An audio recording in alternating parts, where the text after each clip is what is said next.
ça recommence. T'as voulu faire l'école vétérinaire, t'as voulu faire ton droit, puis après t'as voulu faire les beaux-arts. Je vous ai dépanné, mais je ne suis pas vétérinaire, essayez de comprendre ça, monsieur Guillain. C'est mon collègue Gilbert Michaud, inspection vétérinaire. Chantez. Ça, je me focus en mode... Troisième. Ouais, clap. Donc aujourd'hui, du coup, on est avec Joanne Ferry-Pisani. C'est ça, je me trompe ça. pas sur le nom, ancienne de l'ENVN. Et surtout vétérinaire au ancien zoo de Pont-Scorff. Les terres de Nataille. C'est ça, et bientôt les terres de Nataille. Et pour compléter encore ce tableau, on est dehors, le premier enregistrement qu'on fait dehors, et devant l'enclos des lions. Qui était là il y a 2 minutes. Ils reviendront peut-être s'ils ne sont pas lassés de nous. Ouais, c'est ça, exactement. Donc merci beaucoup déjà, on vous l'a déjà dit en off, mais vraiment merci beaucoup de nous accueillir, ça nous fait vraiment plaisir. Pas de soucis. On est hyper contents, on a beaucoup de questions à vous poser. Bon, à te poser d'ailleurs, je vais te tutoyer parce que tu nous as dit qu'on pouvait... Entre Nantais, c'est bon. Voilà. Les autres écoles, je dis pas, mais... On a des privilèges. Donc on peut commencer directement, peut-être avec une petite présentation pour mieux apprendre à te connaître et comment tu as réussi à avoir un poste de vétérinaire en faune sauvage qui donne tellement envie aujourd'hui à beaucoup d'élèves en école véto. Oui, bon, alors pour me présenter, bon, ça va être assez court, j'ai pas un curriculum, j'ai pas 45 ans, mais... Donc, Joanne Ferry-Pisani, donc oui, j'ai fait mon école à Nantes, et puis donc j'étais membre du club Yabumba, j'allais à ces faunes, voilà, donc toujours eu un attrait forcément hyper fort et un peu inconditionnel pour la faune sauvage, et puis j'ai fait ma dernière année à Toulouse, en faune sauvage exotique ENAC, et ensuite j'ai fait un internat donc, de 1 an au bioparc de Douai-la-Fontaine. Et puis en fait je dis 1 an, mais j'ai pas pu terminer mon internat, j'ai été débauchée pour venir ici à la reprise, à la liquidation du parc qui était auparavant avec les associations Riwal et Sea Shepherd. C'était le 23 mai, je reçois un appel de Florence Olivier Courtois, enfin plutôt 5 ou 6 appels. Et ouais, moi et les téléphones quoi. Voilà, et je finis par la rappeler et elle me dit bon bah écoute, je sais pas si tu as vu le résultat du tribunal administratif, mais du coup là il y a un projet avec lequel je suis liée qui a remporté le tribunal et on va reprendre le zoo de Pont-Scorff. Est-ce que tu vas de la partie? Alors bon bah j'étais dans ma voiture et j'ai fait oui. Elle m'a dit tu peux être d'accord? J'ai dit bah là, et j'ai pris ma voiture et j'ai fait mes paquets et 2 jours après j'étais là et je commençais. Voilà, et depuis j'ai l'impression que c'était hier et c'est un peu hier, c'était il y a 6 mois, mais il y a beaucoup de choses qui ont changé déjà. Et Tu voilà. la connaissais d'où en fait, à la base? Alors tout le monde la connaît. Oui. C'est pas pour moi. Bon, tout le monde la connaît, forcément en faune sauvage, elle était venue, je l'avais croisée en congrès même à l'école, mais elle ne me connaissait pas. Par contre, après j'étais allée en stage à ses côtés, alors j'étais allée à la tanière, il n'y a pas de mauvaises expériences, donc il y avait pas mal d'animaux, un peu comme ici finalement, en EHPAD, c'est un refuge quoi, à la base, donc beaucoup de boulot véto, et j'y allais pour je crois 5 ou 6 semaines à la base, et en fait je suis pas repartie et je suis restée genre 2 mois et demi, un truc comme ça, en stage, avec en stage, mais à la fin j'étais toute seule certaines journées, okay. Voilà. J'étais sur le parc, je dormais là-bas, enfin voilà, c'était une super expérience pour moi, et ben voilà, c'est là qu'on a appris à vraiment bosser ensemble, et puis où elle a vu qu'elle voilà, pouvait me faire confiance, et elle a vu comment je bossais et le lien que j'avais avec les animaux, et puis voilà, ça a fait que renforcer le lien qu'on avait un peu noué déjà dans le cadre de ma thèse aussi, mais ça je l'avais pas vu pour ça. J'ai pas dit ça, j'ai fait une thèse en parc sur la mise au point d'un vaccin contre la toxoplasmose chez les Saïmiri. Et c'est elle qui a donné l'idée du sujet, qui a dit on a besoin de ça, c'est une thèse AFVPZ. Ouais. Donc je sais pas si vous voyez comment ça marche, en fait les vétos de zoo disent bah, on a besoin de ça c'est une vraie problématique en parc. Ils proposent sur le site de l'AFVPZ des sujets et puis bah, les étudiants qui sont intéressés postulent. Okay. Ensuite il y a un vote en assemblée générale et puis j'ai été l'élu. Non mais voilà, c'est toujours un concours de beaucoup de motivation, j'avoue, ma lettre de motivation pour ce truc, ils m'ont dit, ils en rigolent encore quoi, ils ont dit en fait elle avait fait la thèse, c'est déjà... Ah oui. Non mais c'est toujours un carrefour entre plein de motivations, faut bosser à mort, mais forcément toujours la chance d'être au bon moment, au bon endroit, et je pense qu'il y a beaucoup de sincérité, c'est ce que je te disais tout à l'heure, et quand tout ça s'est réuni, bah, on a des belles choses qui se produisent, et moi c'est comme ça que je suis ici maintenant. Ouais. Voilà. Ok. Ça s'est fait difficilement et facilement, on va dire. Ouais. Et le fait d'avoir travaillé avec elle, donc comme tu disais, c'est quand même quelqu'un qui est hyper connu, qui est une des pionnières, qui a énormément développé la médecine sauvage en France. Ouais. Et ça faisait quoi du coup de travailler avec elle au début Pas trop intimidée? Si, évidemment. Alors du coup j'avais échangé avec elle, mais pour ma thèse, mais par téléphone, par mail. Voilà, moi je la connaissais sans la connaître, je l'avais vue en congrès, etc. Et c'est un peu comme quand on va rencontrer une idole, quoi. C'est ça, hein. Et la première fois que je l'ai vue, j'étais un peu, ok, est-ce qu'elle sait qui je suis? Je n'osais même pas lui dire, c'est moi qui fais ta thèse. C'était... à ce point-là, ok. Ouais, j'ai jamais été très extravertie, quoi, et j'aime pas ça. Mais bon, mon caractère lui a convenu, donc je pense que peut-être tant mieux, hein. Mais moi ça s'est fait doucement. Au bout d'une semaine, elle m'a dit mais c'est toi, Joanne? Oui. Oui, c'est moi.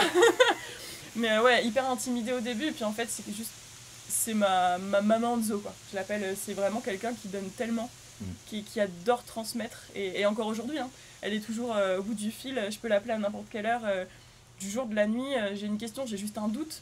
Parce qu'il faut douter, mais on doute forcément beaucoup quand on se retrouve tout seul, propulsé, voilà. Et voilà, elle est toujours en bac, pour plein de vétos. Hein. En fait, beaucoup de vétos de zoo français l'appellent. Elle est tout le temps au bout du fil. Ouais.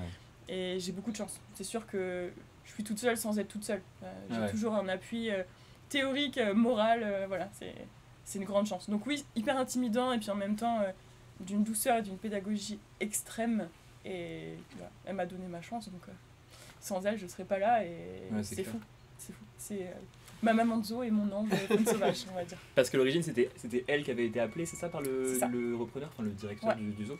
Ouais, c'est ça, il l'a appelé parce que voilà, il cherchait un vétérinaire. Parce que dès le début, lui, il était carré. Hein, moi, j'y vais, mais je veux que ce soit un endroit pour les animaux, au sens conservation, etc. Mais pour les animaux présents. Il dit c'est pas possible, l'ingérence qu'il y a eu, etc., ils vont mal. Et je suis sa première embauche, en fait. Avant même d'avoir... je sais pas, un comptable, une secrétaire, un adjoint. Et moi, j'étais là. Voilà, j'étais la première sur place et j'étais la première c'était ses premiers achats, j'étais son premier contrat. Génial. Il a vraiment dit, ok, t'es ma priorité, t'es mon poste budgétaire numéro 1. Si les animaux vont pas bien, je vois pas de sens à ce que je fais. Donc voilà, il cherchait un veto, une Florence qui a été recommandée forcément par quelqu'un du milieu zoologique à qui il avait pris contact. Et voilà, elle lui a répondu, elle lui dit qu'elle était très prise, elle a ses obligations, puis sa vie, même géographiquement, elle est éloignée, et puis elle n'a pas le temps, quoi. Elle a dit, par contre, j'ai, je sais pas, une disciple, je sais pas comment, elle n'a pas dit ça comme ça, mais en tout cas, c'est comme ça que je l'ai pris, c'est, voilà, il y a la relève, alors, moi, je dis pas du tout que je suis la relève, mais ça, c'est ses mots, par contre. Oui. Quand elle a dit ça, je suis tombée de ma chaise la première fois, et je crois que ça m'arrivera encore si elle leur dit. C'est un honneur immense, mais par contre, voilà, elle a dit, écoutez, j'ai quelqu'un pour vous, j'ai toute confiance en elle et je serai toujours en bac parce qu'on a un bon lien. Ouais. Donc c'est ça. Elle m'a appelée, elle m'a dit, écoute, est-ce que tu me suis dans l'aventure? Est-ce que tu as confiance? Je dis, bah oui, je vous suivrai au bout du monde, clairement. Donc, ouais.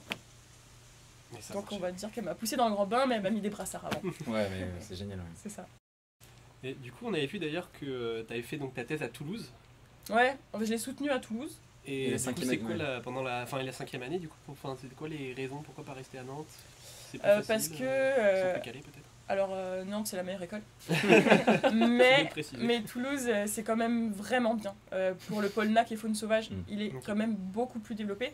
Le centre de soins il est très bien à Nantes, mais bon déjà je sais pas comment c'est maintenant, mais il y avait de moins en moins de gens, d'étudiants qui y allaient parce qu'il y avait beaucoup de bénévoles externes. Ouais, bah c'est le cas maintenant, c'est quasiment que des bénévoles. Bon, en tout cas à Toulouse c'est vraiment un pôle énorme. Des NAC, les consultations, il y a 4 salles de consultants parallèles, 1, 2, 3, 4, ouais. Plus la faune sauvage, vraiment, on a eu un alligator, quoi. Il y a vraiment, il y a beaucoup de cas. Donc moi, je voulais être formée en mode un peu intensif, et puis il y a aussi la forme à Toulouse, c'est 6 mois de 5e année en clinique. Et donc je faisais canine, genre 3 mois, et le reste, faune sauvage exotique. Forcément, j'ai oublié de dire canine parce que... voilà. Et le reste de l'autre semestre, en fait, c'est pour ceux qui font notamment des thèses expérimentales. Moi, c'était pas expérimental, mais c'était quand même beaucoup de terrain. Et donc, ils allouent ce semestre-là à la thèse. Et ça aussi, c'est un format qui me convenait plus que de faire une semaine de thèse par-ci, une semaine de thèse par-là. parce qu'il fallait que j'aille sur le terrain dans plein de zoos pour vacciner les singes, voilà. Donc moi ça m'a bien convenu. Et puis j'aime le rouge, le vert ça me va moins bien. non mais c'est vrai que je recommande, enfin pour le coup c'est vraiment, il faut faire son choix d'école en fonction de voilà, nos histoires. Moi j'étais proche de ma famille à Nantes, j'étais très bien et tout, mais la 5e année il faut vraiment faire quelque chose qui nous plaît. Moi j'étais pas sûre de réussir à avoir un boulot dans ce domaine, mais c'est un peu le kiff quoi. La 5e année c'est pas ça, c'est pas un titre de spécialiste qu'on aura à la fin de cette 5e année, c'est juste pour vous, faites quelque chose qui vous plaît à fond. Et moi je voulais faire le max de faune sauvage, et du coup c'est pour ça à Toulouse, et j'en ai pas de part, c'était top. C'était cool, ouais. Mais ma thèse était quand même dirigée par professeur Meurins. Oui, qui nous a donné votre contact. Voilà. D'ailleurs. Donc génial. Ok. D'accord. Avoir plus de chance. Et quand t'as parlé que t'étais allé au refuge, c'est ça Pas au refuge, à la tanière. Ouais. Ouais, c'était quand en fait dans ton cursus C'était en fin de 4e année. Ok. C'était ton premier stage? Non, c'était pas ton premier stage. Non, pas du tout. Non, j'aurais pas été autonome comme ça. Non, c'était lundi dernier. T'en avais fait plein avant quoi. Je crois que oui, c'est ça, c'était juste. Ah non, c'était même avant mon internat. Donc c'était à la fin de ma 5e année. Ah oui, d'accord, ok. Ouais. Ok. C'est ça. Et avant, t'avais fait des petits stages par-ci par-là, c'est ça? Ouais, mon premier stage c'était Amnéville. Il y a eu pas mal de polémiques Tiger World et tout. N'empêche que du point de vue veto, c'est vraiment top parce que la collection elle est hyper intéressante. Collection, j'aime pas ce mot, mais c'est le mot. Mais je veux dire, les espèces, la diversité qu'il y a là-bas est incroyable quand même. Et puis les vétos, l'équipe veto est géniale. donc voilà, alors j'étais pareil. À chaque fois, en fait, moi je suis un peu un mollusque. Je me mets sur un rocher, je bouge plus quand je suis bien. J'y allais pour 2 semaines, je suis restée 4 semaines. Ils faisaient que des stages de 2 semaines à l'époque. Puis ils m'ont dit viens, tu restes, c'est pas de convention, mais on t'aime bien et puis tu nous aimes bien. Et puis je pleurais. Alors je suis restée. Non, vraiment, c'était un super stage et j'ai appris énormément. Et après, du coup, j'ai enchaîné, je suis allée à la ménagerie. En fait, ce que je conseille aussi à ceux qui veulent faire ça, c'est vraiment de tester plein de structures. C'est un petit parc privé, public, un grand parc, de l'extensif, du safari, des cages, enfin, même des parcs qu'on qualifierait de moins bien pour le bien-être animal, mais justement, il y a d'autres problématiques et puis nous, ça nous donne de quoi argumenter ensuite. On peut pas dire ça, c'est pas bien si on sait pas comment ça fonctionne. Donc vraiment, j'ai essayé de multiplier les stages. Donc oui, 6 gens, donc là, très safari. La ménagerie de Paris, bâtiment historique et tout, donc beaucoup de contraintes très différentes, des petits animaux, mais c'est là que j'ai fait les amphibiens, j'en ai fait nulle part ailleurs, il y a toujours quelque chose à retirer. Mulhouse, avec Faunvet aussi je suis allée, donc avec Romain Potier, c'est mon papa zoo. Mais voilà, Faunvet avec Emmanuel Rizzi, donc j'ai fait du NAC aussi. Je suis allée à l'étranger aussi. Les vacances, même toutes mes vacances, j'étais en parc. Et puis je suis partie en Thaïlande aussi, dans un centre hôpital faune sauvage réhabilitation, centre, bref, un truc un peu. Au final, quand on est dedans, on se rend compte que voilà, c'est des gens qui profitent un peu du système, mais n'empêche que sur le tas, j'ai pu bosser avec des éléphants d'Asie, avec des ours, avec des macaques, avec voilà. Et faut vraiment multiplier le type d'expérience quoi. Et, j'en ai fait pas mal, mais finalement, il y en a qui en ont tellement fait plus, c'est juste essayer de faire des choses qui nous paraissent pertinentes, et j'ai eu la chance de voir ces structures. Okay. On avait du coup, on voulait parler dans une deuxième partie, parler un peu plus de ce zoo dans lequel on est, qu'on a eu la chance de visiter un tout petit peu en étant arrivé un peu plus tôt. Est-ce que tu peux nous refaire un peu un récap justement de l'histoire du zoo et pourquoi il est particulier entre guillemets dans les zoos en France? Il est particulier, ça c'est sûr. C'est comme je vous le disais tout à l'heure, c'est vraiment un très vieux parc. Enfin, c'est un parc, c'est un peu l'histoire des parcs zoologiques en France, quoi. C'est pas la ménagerie, mais c'est quand même un parc. Les images d'archives assez folles. On voit un peu des spectacles avec des lions qui sautaient dans un peu du cirque, quoi. Qui sautaient dans des cerceaux de feu. Il y avait des montreurs d'ours. Enfin, vraiment, c'était une autre époque. Mais ça, c'est il y a très longtemps, forcément. Voilà, ça a été longtemps quand même l'âge d'or ici de Pont-Scorff, il y a 15-20 ans. C'était un parc qui était pionnier sur pas mal d'espèces, sur pas mal de... Voilà, ça a été les premiers, ils faisaient beaucoup de spectacles. Bon, ça, on en reparlera, ici, c'est plus question d'en faire, mais c'était quand même quelque chose de nouveau, de sensibiliser les gens et de leur dire, on a un lien avec l'animal. Bon, c'était des considérations très différentes de celles qu'on a aujourd'hui, mais c'était un parc qui avait un peu... une grosse réputation, une bonne réputation. Et puis en fait, c'est un parc qui malheureusement n'a pas pu se renouveler et se mettre au niveau du jour en termes de qualité, de bien-être animal, etc. En fait, qui n'a pas beaucoup évolué ici depuis 10 ans finalement. Donc il y a 10 ans, c'était très bien, et puis maintenant, avec les connaissances qu'on a en plus, on se rend compte que ça ne va plus du tout. Les parcs zoologiques sont en perpétuelle mutation, ils évoluent tout le temps, il y a des travaux tout le temps, enfin voilà. Ici, non. Donc ils ont eu plusieurs rappels à l'ordre par les associations, notamment l'association francophone de parcs zoologiques. Puis en fait, c'était pas remis au bon niveau de qualité, quoi. Donc, on finit par se faire virer de cet assaut. Puis voilà, c'était un peu le... Ouais. Cet assaut, elle consiste en quoi en fait? Qu'est-ce qu'elle donne comme pouvoir aux zoos Et puis j'ai parlé de l'association francophone des vétérinaires, et en fait ils se sont fait virer de la FDPZ parce que en fait pour être dans la FDPZ il faut quand même avoir un niveau d'exigence et de qualité, un certain standard, quoi.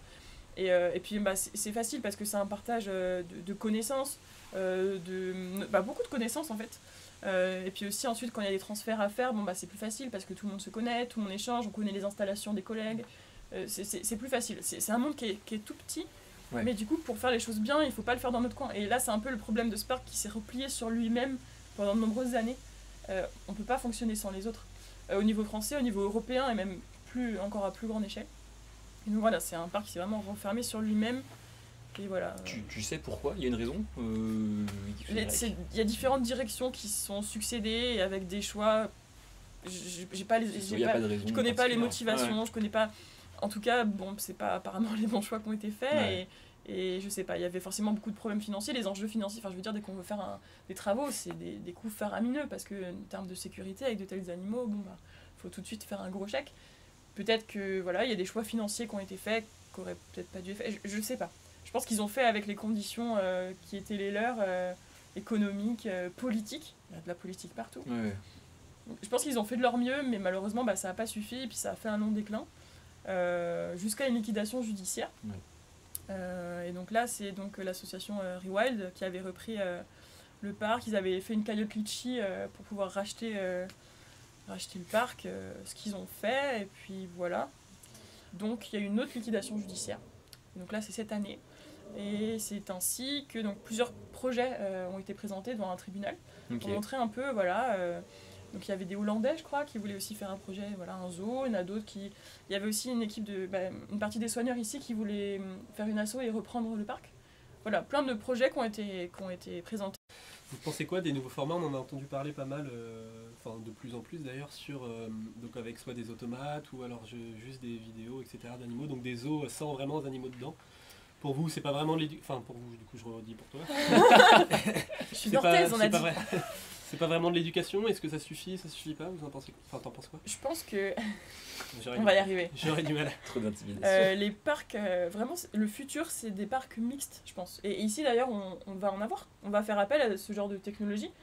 Par contre, ça se suffit pas. Okay, c'est-à-dire que, mais il y a des études, vous pouvez les trouver sur PubMed ou NCBI. C'est vrai. Je vous les ressors tout à l'heure. Ça a été étudié, c'est-à-dire finalement ce que vont retenir les gens sur l'animal, sa biologie, sa physiologie, les menaces qui pèsent sur lui, comment faire, etc. En fait, il y a des poules POOR, qui ont été faits avec des gens, et donc soit on leur transmettait une conférence, quelque chose, un cours. Soit on leur faisait ce genre de cours derrière une vitre, derrière laquelle il y avait un animal. Donc ils le voyaient, ils ne l'entendaient pas, ils ne le sentaient pas, ils le voyaient, sans interaction. Ensuite ils le faisaient, mais il y avait un grillage. Donc ils le sentaient, ils l'entendaient, ils le voyaient, pas d'interaction. Et ensuite ils assistaient à un medical training. Donc là, ils voyaient une interaction avec le soigneur, etc. En contact protégé, mais il y avait une interaction, ils voyaient, ils sentaient, ils entendaient. Mais c'est juste incroyable, les chiffres, on croirait que c'est inventé, tellement c'est... Et pourtant, non, et ça a été fait sur plein d'études, j'en ai au moins 4 en tête en très peu de temps. Clairement, les gens, ils retiennent quand ils se sentent concernés et investis. Et l'investissement personnel de quelqu'un va être beaucoup plus grand une fois que les sens vont être sollicités. La vue, ça suffit pas. Donc quand il y a la vue, c'est bien. La vue d'un film, ça suffit pas du tout. Quand il voit vraiment un film, c'est une image, en fait. Ça peut être un dessin animé. Là, il voit un individu, on lui dit, ouais, il s'appelle comme ça. Sa vie, c'est ça. Ok, en fait, c'est une âme, quoi. Ouais. Donc déjà, on est touché.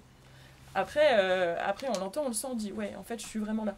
Et tout ça, c'est super important. Et une fois qu'on a capté les gens avec ça, qu'on les concerne, alors on pourra leur apprendre des choses qui vont vraiment ancrer. Parce qu'ils vont associer ce sentiment-là, qui est super fort, à cette connaissance-là qui va devenir forte. Mais est-ce qu'il y a vraiment ça dans les parcs au final? Parce qu'au final, effectivement, là, dans le cadre de l'étude, j'imagine qu'il y avait qu'un animal qui était concerné, les gens ils étaient à fond dans Mais quand on va dans un parc, il y a beaucoup d'animaux, on lit pas forcément les pancartes, ce genre de choses. Est-ce qu'on peut vraiment reproduire à une visite dans un parc animalier ce genre de choses? Ce qui est sûr, c'est que... Alors déjà, je trouve que... Alors, c'est pas pour toutes les espèces, parce qu'il y a des espèces à qui ça va nuire, mais le principe d'immersion du visiteur, à un certain degré, parce qu'il faut pas que ça nuise à l'animal, il faut pas que ça rentre dans son espace vital, mais que le visiteur ait une impression d'immersion, ça c'est important. Et ça se fait de plus en plus, dans des espaces semi-extensifs, au bioparc d'Étoile-la-Fontaine, la grande volière, on les gêne pas, ils peuvent être à 3000 km de nous s'ils veulent, mais on se sent concerné. Ça change les choses. Nous, par exemple, et je vous disais, ici on va pas faire de spectacle. Mais c'est niette, hein. On est anti ça, mais tous. Mais moi je lui ai dit, on fait le spectacle, je pars. Il m'a dit, on fera pas de spectacle. Tant mieux, parce que j'aurais pas aimé partir et je serais partie. Oui. Mais non, on fera pas de spectacle. Par contre, il faut éduquer les gens. Okay. Donc il y aura des animations. Et l'animation, c'est pas on jette un ballon, hein. Mais c'est, on va montrer l'animal aux personnes, le groupe, on va expliquer, c'est des groupes sociaux. Non, je dis ça, mais je ne savais toujours pas. S'ils décident, voilà. Et ce sera comme ça d'ailleurs. Et voilà, et les gens vont se sentir concernés parce que oui, on va leur présenter l'animal, machin. Puis après, on leur parlera de l'animal. Et puis si possible, 6 mois, c'est dans mon planning de training, on fera un entraînement médical ou pas. Mais en fait, il n'y aura rien qui sera prévu pour le visiteur. Mais par contre, à être intégré dans la vie d'un parc, là, ils vont se sentir concernés. C'est plus ça. Et par contre, oui, il y aura quand même l'usage de technologies un peu nouvelles, avancées. Je vais pas spoiler, mais il y a des trucs super canons qui vont être faits ici, vraiment. Vraiment. Vraiment, il faudra revenir. En fait, le but, c'est vraiment de donner, en tout cas, l'impression d'une immersion au visiteur.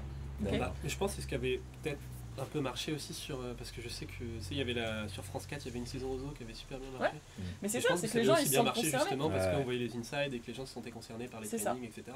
Et c'est cette proximité fictive, mais qui fait que les gens se sentent touchés. Une fois qu'il y a de l'affect, forcément ça marque les gens. Et après notre but c'est pas de faire un mélodrame ou les violons, mais c'est-à-dire on veut pas non plus qu'ils veuillent sauver cet animal là.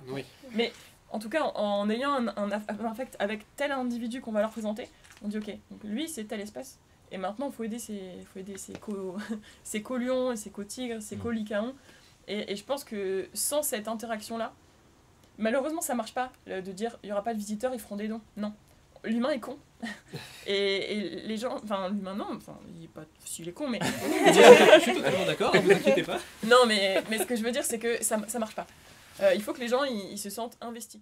À l'origine, dans leur projet, eux, ce qu'ils voulaient, c'était relâcher tous les animaux, si j'ai bien compris.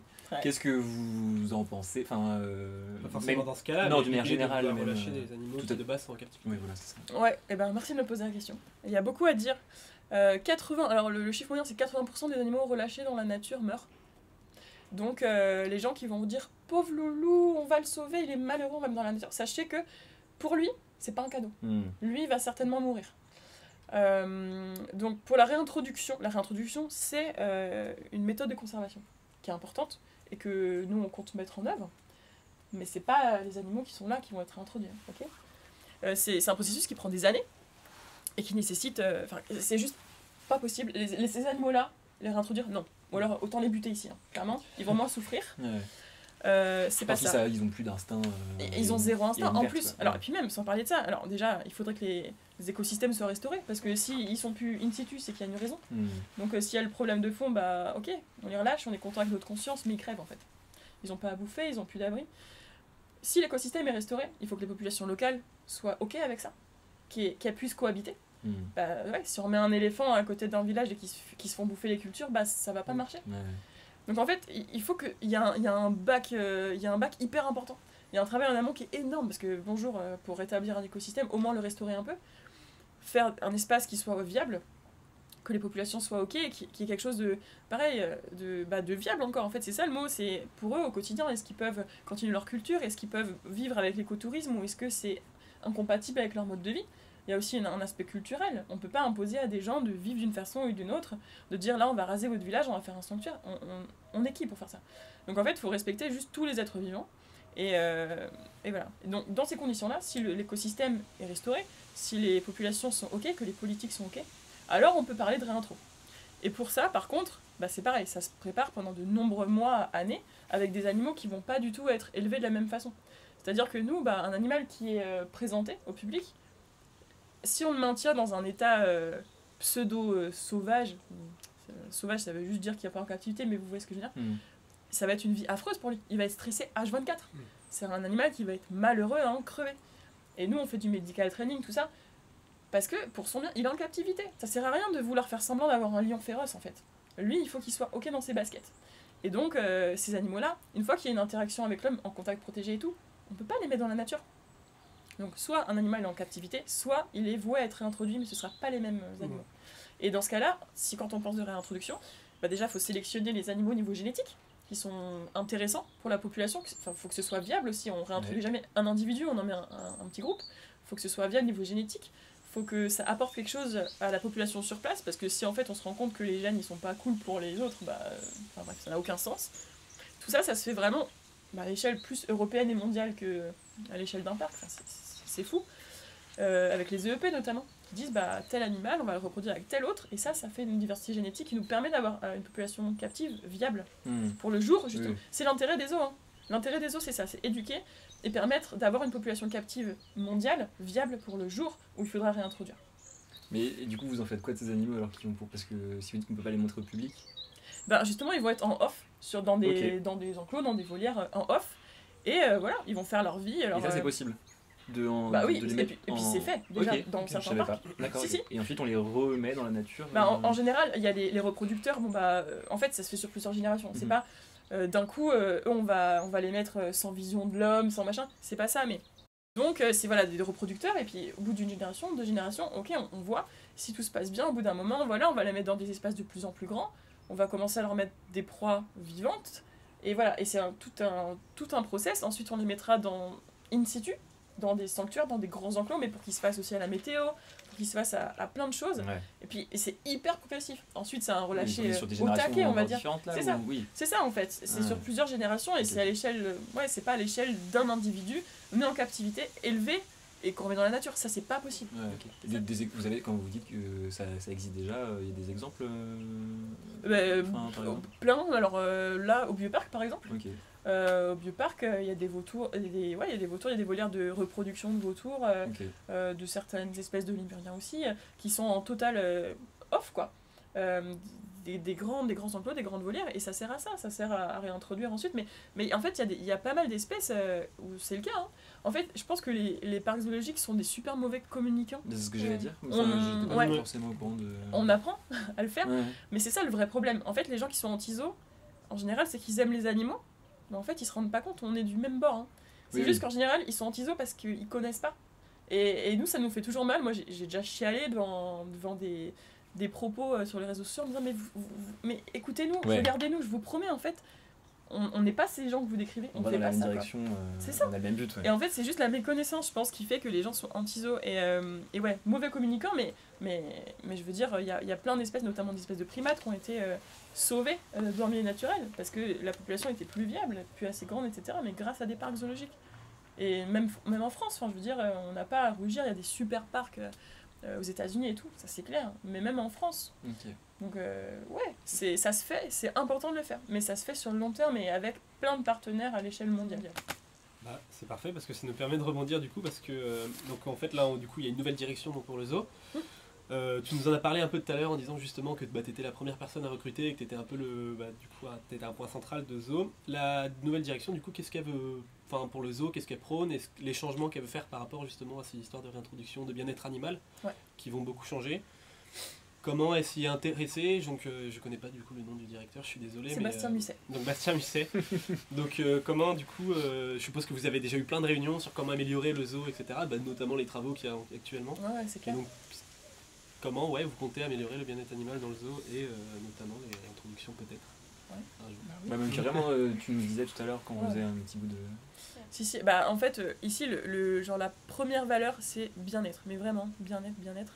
Les animaux, s'ils sont pas bien dans leur basket, on s'arrête là avant d'aller à l'étape supérieure, quoi. À l'étape suivante.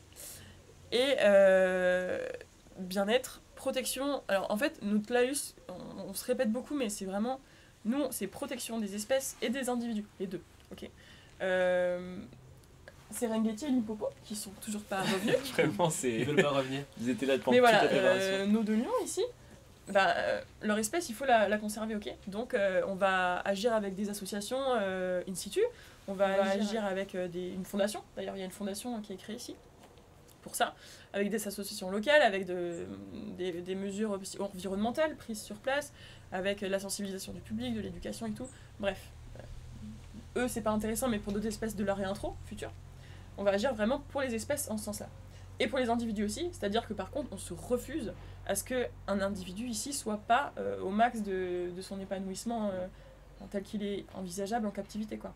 Donc, on vise, déjà, on a commencé à vraiment faire des enclos, mais de beaucoup plus grande dimension, en mixité d'espèces. Je veux dire, il faut enrichir la vie des animaux, quoi. Il ne faut pas que ce soit 4 murs et du béton. C'est inconcevable. C'est leur monde, c'est ce qu'on leur propose. Donc c'est à nous de leur proposer quelque chose d'aussi riche que possible. Donc faire un max de mixité d'espèces dans des enclos extensifs, des enrichissements à fond. Mais là, les soigneurs, ils sont géniaux, ils sont en folie, ils redoublent d'imagination, mais franchement, ils sont mieux traités que nous. Que moi. Non, mais vraiment, je veux dire, moi, je me pose moins de questions pour moi-même, mais voilà, il y a des enrichissements tactiles, olfactifs, tout. En fait, tous les jours, les enclos sont changés, on leur met des choses pour qu'ils s'amusent, et pour enrichir leur vie et leur faire exprimer des comportements naturels. Le but, c'est qu'ils puissent un max exprimer leurs comportements naturels. Les soigneurs, c'est resté les mêmes depuis la fermeture En fait, ce qui est beau, c'est que peu importe... voilà, il y en a... Justement, parmi ceux qui sont restés, qui avaient des grosses divergences d'opinion, des conflits, c'était un peu compliqué, mais ici, ils ont vécu une succession de directions, avec toujours des grands discours, et puis finalement, les animaux qui n'allaient pas bien. On est arrivé, ils étaient épuisés, et forcément méfiants et réticents. Et au final, maintenant, ce qui est beau, c'est que on est une équipe, et ok, tout le monde a baissé un peu les armes, et ok, on est juste là pour la même raison, en fait. Carrément. Donc il y en a qui sont restés, puis il y en a des nouveaux, et c'est génial parce que tout le monde donne des idées pour tous les animaux. Tout le monde dit cette nuit j'ai pensé à un Henri pour Limpopo, il va trop kiffer. Voilà. Donc ça c'est vraiment important. Ça passe aussi à travers le medical training, comme je vous disais. Le but c'est qu'on puisse faire de plus en plus, notamment d'interventions véto. Ici je vous disais c'est un EHPAD, les animaux ils ont l'âge, pas du parc mais voilà, c'est la gériatrie beaucoup quand même. Et du coup pour pouvoir faire des soins véto, sans stress. Ce que je vous disais tout à l'heure, les animaux qui sont captifs et présentés au public, ils vont être en contact avec l'humain toute leur vie. Ça sert à rien qu'ils aient peur de nous. Et donc en fait, beaucoup de medical training pour pouvoir faire sans anesthésie, sans risque, vous connaissez ça beaucoup. Voilà, les prises de sang sur le lion, mais ok, mais il a pas peur de nous, donc il vient se coller à la grille, je prends sa queue, je fais une prise de sang, c'est fini. Et sinon, avant, c'était anesthésie générale, les risques inhérents à ça. Et donc tout ça, c'est super important. C'est aussi une interaction qui est riche, notamment pour toutes les espèces, mais par exemple, il y a des primates qu'on a ici, mais c'est leur kiff, quoi. Ils sont trop contents. C'est une interaction et ça enrichit leur quotidien aussi. Donc voilà, bien-être animal centré et espèce centré, parce que notre raison d'être à la base, c'est d'être utile aux individus qui sont là, mais à leur espèce.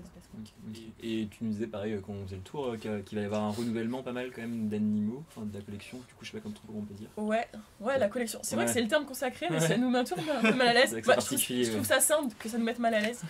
Ouais, parce que c'est loin d'être, justement, on n'est pas dans la collectionnite. Voilà, nous notre but c'est pas d'avoir... Non, le plus possible. Non, mais tellement pas.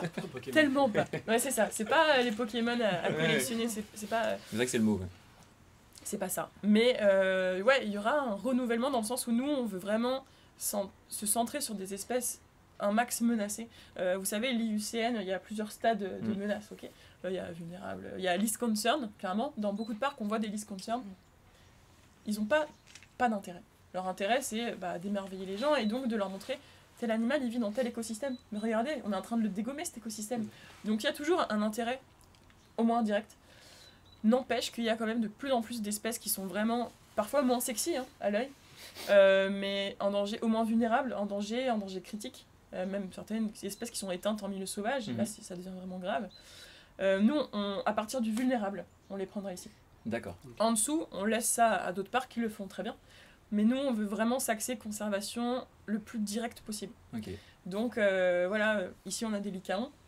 Alors, au début, Monsieur Musset, il m'a dit, mais je connais pas cette espèce, c'est bien ça, et il les connaissait pas, et puis c'est vrai que c'est un peu particulier, ça peut être impressionnant. Quand on est arrivé, c'était dans un état pas possible, il y avait un charnier dans leur enclos, enfin bref, c'était un peu glauque. Et il dit, oh, je suis pas sûre, j'aime pas trop cette espèce. Je dis, mais si, regarde. Bon, maintenant déjà, ils sont devenus très mignons, parce qu'en fait, ils sont très mignons, hein.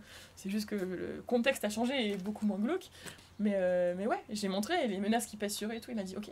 Bah, bien sûr, c'est notre raison d'être, en fait. On n'a aucune raison de se lever le matin si on prend pas soin de telles espèces. Et donc, c'est vraiment s'orienter vers de plus en plus ces espèces-là. Ça veut pas dire que les tigres blancs, là, on va les mettre à la porte.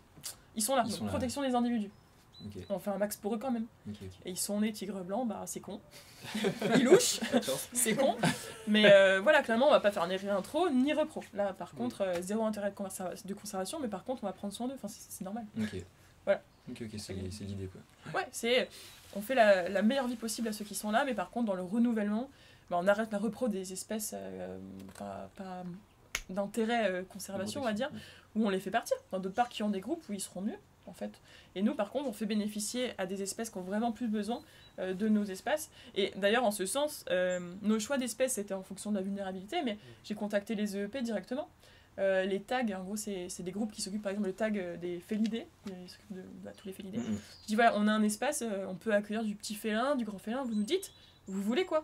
On prend quoi? Qu'est-ce qui vous aiderait aujourd'hui pour gérer votre population en captivité? Et ils sont trop contents.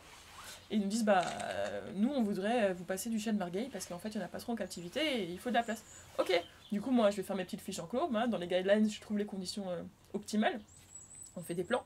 En fait, on fait tout selon cette trame-là. On fait des plans, on leur monte, ça leur va, ça leur va pas, ça leur va, on lance les travaux. Donc, en fait, on se met à disposition de l'EASA, en fait, pour être le plus utile possible. Voilà. Trop bien. Ok. Tu parlais tout à l'heure du coup du directeur. En fait, c'est qui ce monsieur à la base? Qu'est-ce qui... Et c'est heureusement qu'il est là. C'est clairement le sauveur du parc. Sébastien Musset, c'est un humaniste et un animaliste à la fois. Il aime le monde. Non, mais c'est vrai que c'est beau. Je pense qu'il fallait vraiment quelqu'un comme ça ici parce que il fallait prendre en compte le passif hyper lourd justement du personnel ici. Et essayer de les comprendre aussi au lieu de les juger, parce qu'en fait la guérilla ça sert à rien. Et puis aussi prendre soin des animaux, forcément, moi c'est plus le côté qui me tenait à cœur. Au final, on devient tous comme lui. Mais donc lui à la base, il a bossé dans des banques, il bosse dans la restauration, voilà, c'est quelqu'un qui adore les animaux. Chez lui, il a un certificat de capacité, une autorisation de détention, il a des hyacinthes, il a des sulcatas. C'est un passionné. Ah oui. C'est un passionné d'animaux. Lui, il dit souvent, moi, si j'avais pas eu ma tortue, je crois, à 6 ans, je serais mort. Voilà. Ces animaux, c'est tout pour lui. Les animaux, c'est tout pour lui. Et en même temps, voilà, un humaniste qui veut tout faire dans les meilleures conditions possibles. Et du coup, au niveau du financement, ça s'est passé comment? Et ben, c'est Sébastien Musset qui, du coup, là, depuis des mois, court pour présenter le projet partout et demander à des investisseurs de nous mettre des fonds à disposition pour remettre le site en état. Et puis voilà, pour les fonds de fonctionnement, les animaux, les soins aux animaux, moi je suis un gros poste budgétaire, pharmacie, tout ça. Ouais. Je coûte cher, mais bon, oui. Clairement, vraiment, les animaux vont... Aujourd'hui, on n'a plus de cas inquiétants, donc ça c'est vraiment cool. On est rassurés et ils vont bien. Moi, je touche du bois et de la peau de singe, mais voilà, aujourd'hui ça va. Et donc il va demander à des investisseurs. En fait, on a la chance aussi de les avoir, forcément, pour le fonctionnement, mais en fait, ils ont promis pendant plusieurs années, je crois que c'est 4 ans ou plus même, en fait, ils n'auront aucun retour sur investissement. C'est-à-dire, il n'y aura aucun profit, rien. Tout l'argent qui va, soit l'argent va juste permettre à continuer à faire fonctionner, soit s'il y a des bénéfices, ça va servir, ça va partir dans la fondation d'un côté pour tout ce qui est conservation, et puis ça va servir à la remise encore en état des structures et à l'amélioration des conditions de captivité. Donc là, on aura une grosse phase de travaux. Les travaux ne vont pas se terminer en juin. Il y aura beaucoup de choses de faites. Il y en a déjà énormément qui ont été faites. Mais pendant 10 ans, il y aura toujours des travaux. Et donc, ces investisseurs-là, en fait, tous, ils surkiffent les animaux. Hein. C'est vraiment des passionnés qui ont été touchés par le projet animalier et humain. C'est toujours très lié là, ici. On est un peu des bisounours, hein, mais en fait c'est normal, on est tellement impliqués dans ce parc, c'est notre vie en fait. Oui. Donc les enfants, les conjoints, les conjointes, tout le monde est impliqué. C'est quelque chose, c'est une aventure. En fait, moi je suis venue pour les animaux, mais clairement c'est une aventure humaine incroyable. C'est génial. Ouais. Des fois, ouais, on est en larmes, on a été en larmes devant des animaux qu'on a trouvés dans des états pas possibles.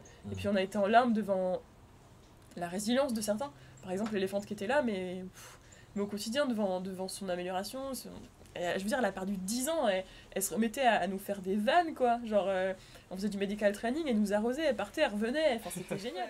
Tu nous as parlé un peu des nouveaux soigneurs qui sont arrivés et des soigneurs qui étaient déjà là avant. Du coup, actuellement, l'équipe, autre que toi, elle se compose de combien de personnes? C'est quoi leur rôle? En ce moment, il y a 9 soigneurs animaliers. L'équipe du bureau, quoi, on va dire, il y a 2 personnes à l'administratif pur, une personne et une apprentie à la com, parce qu'il faut bien commencer à parler du projet aussi un peu mieux, parce que nous, c'est pas notre travail, on n'est pas très doués. Et puis voilà, le chef animalier, directeur adjoint. Donc on va dire, on est moins de 20. Okay. Oui. Voilà. C'est une petite équipe. Ce qui aide aussi au côté familial un peu. Et pas beaucoup. Après, on tient à ça. Et puis de toute façon, notre chef, il déteste ce mot, rien que ça, mais notre président, Sébastien, lui, il est président, mais il dit, mais en fait, ça me saoule d'être président, arrêtez. Je suis juste là pour fédérer tout le monde. Et je pense que même, forcément, l'équipe va grandir. Et il y aura besoin de renforts, il y aura des saisonniers, etc. Mais je pense qu'il y aura toujours une âme énorme, parce que là, c'est une aventure humaine qui nous permet de repartir et on ne pourra pas se défaire de ça. Enfin, c'est pas possible. On est tous trop liés là. Et je pense que les gens qui vont être insensibles à ça ou à qui ça va pas convenir, ils resteront pas bossés, quoi. Voilà, c'est une façon d'être, je pense. Et du coup, ici sur le parc, c'est qui est capacitaire pour les espèces? C'est le chef. Alors, il y en avait un, c'était Alain Lohérit, quand on est arrivé, qui était ancien directeur d'ici, capacitaire toutes les espèces d'ici.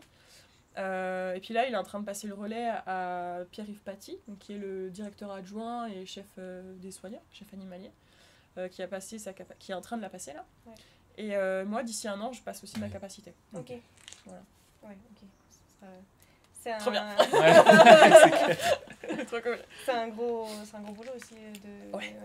C'est monstrueux et en même temps, je trouve ça juste génial de se dire, ok. Mettre la tête, remettre déjà la tête dans les bouquins, mais pour quelque chose de si passionnant et de se dire ok, je mets toutes mes chances de mon côté. Moi là j'ai les composantes veto et puis ce que j'ai appris en stage et puis je fais des recherches dès que j'ai un doute, mais se dire là je me mets à fond pour être au taquet, pour le bien-être encore plus, pour connaître mieux même, enfin voilà, toutes les espèces ont des comportements différents, il n'y a pas une façon d'être un groupe social, voilà, il y a plein de fonctionnements différents et justement être vraiment un max de compétences pour un maximum de bien-être, quoi. Et j'essaye de faire ça déjà au quotidien, mais le fait d'avoir cette deadline de capacité, forcément, je serai encore moins sur le terrain, ça c'est sûr. Je pense que je serai toujours au bureau et au bout de mon talkie, mais il faudra beaucoup bouger la nuit, je pense. Parce qu'en fait, je dis ça, mais je suis jamais au bureau.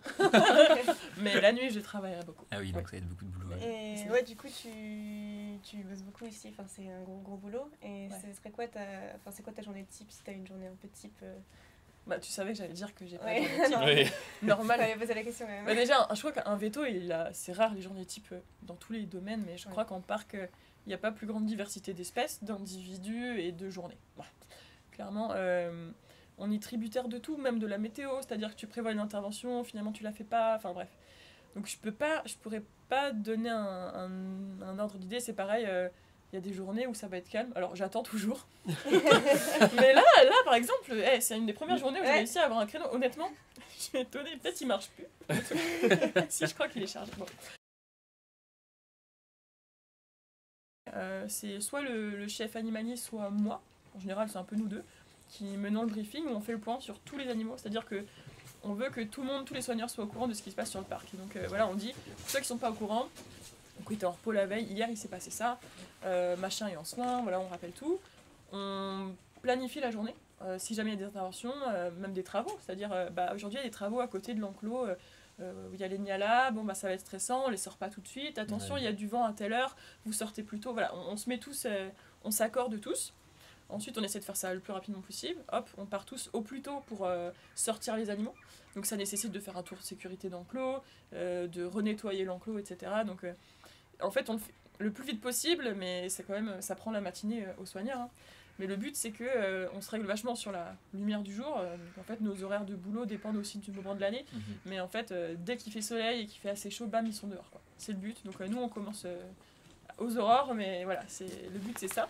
Actuellement, tu participes à ça aussi, à les sortir, ou c'est juste les soigneurs? Non, ça, c'est les soigneurs, vraiment, déjà, ils le font très bien. Oui. Et puis, j'aurais pas le temps. Oui, non, c'est ça que tu disais etc. Non, vraiment, non, parce qu'on prête tous main forte.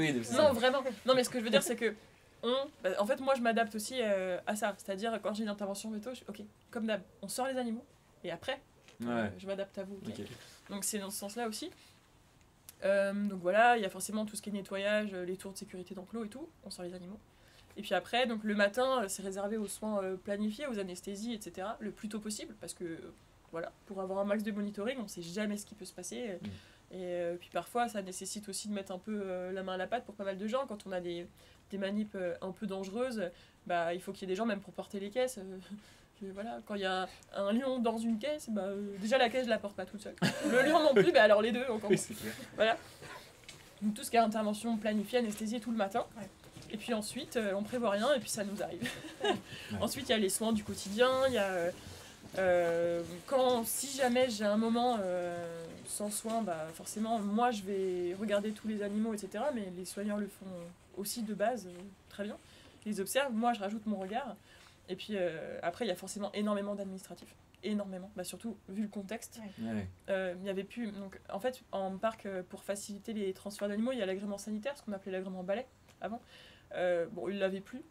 Ça, plus l'appartenance à l'EASA, l'association des parcs zoologiques européens, plus rien. Donc c'est pareil, pour transférer des animaux, pour les exfiltrer d'ici, parce que les enclos étaient inadaptés et tout, il fallait tout ça. Donc en fait, c'était aussi urgent... Moi, j'ai commencé par faire du médical pur. Quand les urgences médicales, tous les animaux étaient suivis, que tout était traité, alors je me suis attelée direct à faire ça. Ça m'a pris énormément de temps. Donc, j'avais plus le temps de faire les tours d'observation. Les soigneurs, j'ai dû leur déléguer beaucoup de choses. Mais ça, c'est un gros boulot. Donc, il y a l'administratif, il y a les soins. Le matin, on a fait les anesthésies et tout. Et puis, il y a aussi une grosse partie training qui va augmenter encore. Mais voilà, on a besoin d'entraîner les animaux pour qu'ils se sentent bien déjà, pour qu'ils n'aient pas peur de nous et puis pour qu'on puisse leur faire des soins le plus facilement possible. Donc il y a ça, après il y a beaucoup d'autres choses, il y a du temps pour faire les rations, il y a aussi on gère un peu, forcément pour leur bien-être, leur comportement. Donc il y a beaucoup d'observations et puis on essaye de gérer les groupes au mieux. Donc en fait, il y a plein de sous-disciplines dans la discipline, quoi. Ça part toujours un peu en live, il y a toujours un moment où je commence un dossier et je pars faire un truc et puis c'est le bazar, quoi, vraiment. C'est un bazar organisé, mais c'est un beau bazar. En général, j'ai toujours une to-do list trop longue déjà, mais je la commence souvent pas, mais parce qu'il m'est arrivé plein de choses. Donc c'est ça qui est cool aussi, il faut être hyper adaptable, mais moi j'adore. C'est-à-dire, on se lève le matin, on ne sait pas ce qui va nous arriver. Mais on sait, ce dont on est sûr, c'est qu'on va avoir le privilège d'agir pour ces animaux-là, qui sont incroyables. Mais voilà, on ne sait jamais. On sait qu'on a nos interventions et puis après, ils se font un malin plaisir à nous faire des petits trucs sympas, des petites surprises, des cas jamais vus. Voilà. Donc pas de quotidien du tout, mais beaucoup de boulot. Ça c'est sûr. Et du coup, dans la nouvelle direction, tu as quel poids dans la prise de décision et dans la gestion J'ai beaucoup de chance. Parce que j'ai un patron qui me fait une grande confiance. Et il me l'a dit dès le début, de toute façon, il me dit, t'es mon premier contrat, t'es ma première embauche, mais en même temps, c'est super symbolique. Vu que le bien-être animal, c'est ma priorité, t'es veto. Donc en fait, il m'a toujours dit, je t'écouterai toujours. Et le jour où je le fais pas, c'est qu'il est temps que je parte. Lui, il dit, c'est le temps que j'arrête ça. Et c'est génial, parce que notamment pour la conception des enclos, moi j'ai cette chance, même pour choisir les espèces qu'on aura demain, on l'a fait à plusieurs, donc il y avait Sébastien, Florence, Olivier Courtin, le chef animalier et moi. Mais ça fait quand même 2 vétos dans l'équipe déjà. 2 vétos, une grande qui compte pour 10. Et puis finalement, honnêtement, c'est toujours nos avis à nous qui sont entendus. Et je crois que même si c'est toujours Sébastien qui tranchera, honnêtement, il se met Je crois qu'en tout cas, jusqu'à maintenant, il s'est toujours rangé à nos arguments. Et en fait, j'ai énormément de chance parce que ce soit les espèces, il m'a écouté. Il a écouté ce qu'on disait. On a échangé. C'était pas je veux ça. Non, parfois on s'est dit ah ouais, t'as raison. En fait, c'est moins judicieux. On a moins besoin de nous pour telle espèce. Moi, je vais demander au tag. Et puis le tag, il nous a dit ça. Ok. Enfin bref, on a fait vraiment ça en petit comité, mais vraiment entre nous. Et puis pour la conception des enclos, en fait, je fais moi en fonction des besoins physiologiques et puis comportementaux des animaux. C'est moi qui fais une fiche que doit remplir, de critères hyper détaillés et très chiants souvent, parce que je suis un peu monomaniaque. Non, c'est mort, c'est de la merde. C'est un critère qui n'est pas respecté, c'est de la merde. Donc, et en fait, après, il y a des concepteurs dont c'est le métier, qu'on travaille dans pas mal de parcs zoologiques, qui arrivent, qui me font des propositions de dessin. Souvent, on itère plein de fois, on fait plein de modifications, ils s'arrachent les cheveux, et voilà. Et après, il y a une quinzaine, une 25-30aine de modifications. Quand ça finit par me convenir, et puis que c'est validé par tout le monde, là on fait des plans, des archis quoi, et puis c'est parti. Donc en fait, à chaque fois, finalement, j'ai trop de chance, parce que je suis inclus dans tout, même gestion du personnel. En fait, c'est moi qui ai fait la plupart des embauches, qui ai fait les embauches. Ah ouais. Mais en fait, il a dit vraiment bien-être animal, ok, Veto, pour moi, t'es ma garante bien-être animal. Ouais, c'est génial. Tu connais ce milieu-là, avec mon humble petite expérience de bébé Veto quand même, mais plus que lui, qui a jamais bossé là-dedans, et du coup il m'a dit écoute, je te fais confiance, et il sait que je prends pas la chose à la légère, et du coup je me mets assez de la pression pour que ce soit bien quoi. Mais ouais, même gestion du personnel, je touche à tout, et dans tout en tout cas on m'écoute, et je suis entendue et je suis écoutée, et ça c'est ouf. Ouais, c'est super. Ouais, j'ai trop de chance. Ouais. Ça va faire plein d'envies. Puis après Puis je souhaite à tous ceux qui veulent faire ça d'y arriver quoi. Mais c'est clair, je sais que j'ai trop de chance, et tous les jours en me réveillant, je le sais. Donc tous les jours en arrivant là, je dis bonjour aux animaux, je leur dis merci quoi. C'est vrai. Donc non, c'est cool. Et du coup, t'as une espèce un peu favorite? Cette question, j'y arrive pas. J'y arrive jamais parce que là, on passe devant l'éléphant, je veux dire oh, il y a mon espèce préférée. Puis après, Gandhi qui est parti là, donc dans le sanctuaire à Elephant Haven, là, notre éléphante asiatique. Ouais, c'est l'éléphant d'Asie du coup, mon préféré. Non, honnêtement, j'arrive pas. Pas de préf. Pas de préf. À un moment, quand j'étais à l'école, je disais beaucoup, je crois que je suis un peu, pas originale, mais je suis un peu team pouf, faune sauvage, mammifère, carnivore, les ours, ma vie. Et puis en fait, après, on bosse avec des oiseaux, des reptiles, et on fait, mais c'est incroyable. Donc vraiment, j'y arrive pas. Pas d'espèce phare. Non, j'y arrive pas du tout. Et puis je trouve que même, avant je disais les reptiles, il y a moins d'interaction, j'imagine que je suis moins un peu... Non. Parce qu'une fois qu'on a commencé à faire du training avec un varan, c'est bon, on adore. Donc non, je suis incapable de répondre à cette question. Ok. Donc du coup, vu que tu es la seule veto ici pour un parc entier, ça fait quand même beaucoup de boulot. Ça va, tu gères la pression, enfin t'as pas trop de boulot En fait, c'est un sacerdoce, clairement. Mais je pense que de toute façon, tous ceux qui veulent bosser dans ce domaine, ils le savent. C'est ça, et puis... disons que c'est toute ma vie, ça me prend tout mon temps, mais en fait c'est ma raison de vivre, donc en fait je m'en fous. En fait c'est très bien, moi je suis sur Terre pour être là, en fait. Donc ça me prend tout mon temps, il y a des gens qui disent mais t'es une tarée, tu bosses trop, mais je bosse pas une seconde de ma vie. Non, je fais quelque chose qui me tient tellement à cœur, je voudrais être nulle part plutôt qu'ici. Donc je bosse le jour, la nuit. Et on me dit de bosser moins, les soigneurs me le disent, ils me disent t'as une tronche de merde, t'es fatigué. Et là je dis non, pour une fois j'ai dormi 5 heures. mais ouais, je bosse énormément, et je pense que... Alors ici c'est particulier, c'est hard parce que en effet je fais beaucoup de trucs, c'est quand même un grand parc, énormément d'administratifs, c'est-à-dire que quand il y a un jeune confrère qui arrive dans un parc avec déjà d'autres vétos, les installs déjà faites, les enclos déjà faits, là il y a beaucoup de conception d'enclos. Les vétos, ils sont pas censés forcément faire ça, c'est beaucoup les capacitaires. J'ai cette chance, mais ça s'ajoute à la mise en place de nouveaux enclos, déjà même pour les animaux existants, à refaire tout le check-up de tout le monde, et ils étaient tous dans un état un peu compliqué. Donc forcément, je pense qu'il y a beaucoup plus de boulot que dans la plupart des parcs, mais j'ai la même rage et le même bonheur d'être là que les autres, et je pense que tout le monde à ma place serait pareil. Donc oui, je suis crevée, je crois, Enfin ouais, mais je m'en fous en fait. Je pense. Non, oui, je suis crevée. Physiologiquement, mon corps est mort. mais j'ai jamais été aussi vivante. Voilà, c'est trop bien. Ok. Je suis là pour eux et du coup, C'est génial. ouais, c'est trop de chance. J'avais juste une toute petite dernière avant de faire la conclusion de la question. C'était le fait que le parc a été fermé pendant, du coup, je sais pas, 2-3 ans, enfin en tout cas pendant une durée assez longue. Au moins, ouais, depuis Rewild, ouais. Ouais. Est-ce que quand ça va rouvrir pour les animaux, ça peut être un temps d'adaptation, le fait que d'un coup il y ait plus de monde ou... Ouais, c'est clair. C'est clair. Après, alors, ça va être un changement, mais pas forcément négatif. Parce que ce que je disais tout à l'heure, notre but, c'est que il faut pas qu'ils aient peur de l'homme. Ouais.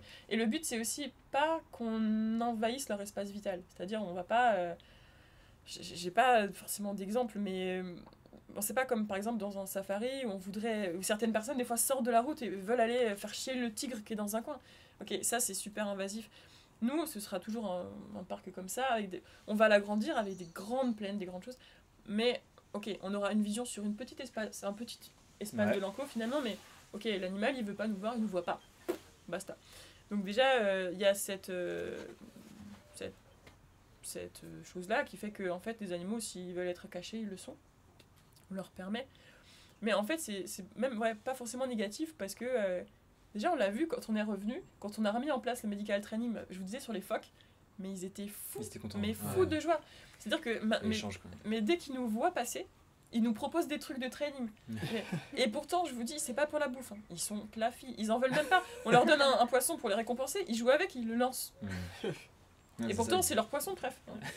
Mais c'est pas ça, c'est juste que c'est une interaction, pour eux, c'est super enrichissant. Ils savent pas, on va leur demander quoi. C'est un jeu, quoi. Et d'ailleurs, là, je vais faire une formation aux soigneurs et j'ai déjà commencé sur certains. Nous, on le fait sur nous pour s'entraîner à bien entraîner. On fait du medical training sur humain, quoi. Mais franchement, c'est trop marrant, je vous recommande. Non, mais en jeu de soirée, il n'y a pas mieux. Je vous jure. Non, mais c'est incroyable. Et en fait, on se rend compte, même nous, on est... Ok, et en fait, on se dit, bah ouais, en fait, c'est un super enrichissement pour eux. Et rien que ça, on se rend compte que certains sont vraiment... Ils ont connu beaucoup d'interactions, parfois trop par le passé. Ils n'auront pas ça de la même façon, mais ils en ont besoin en tout cas.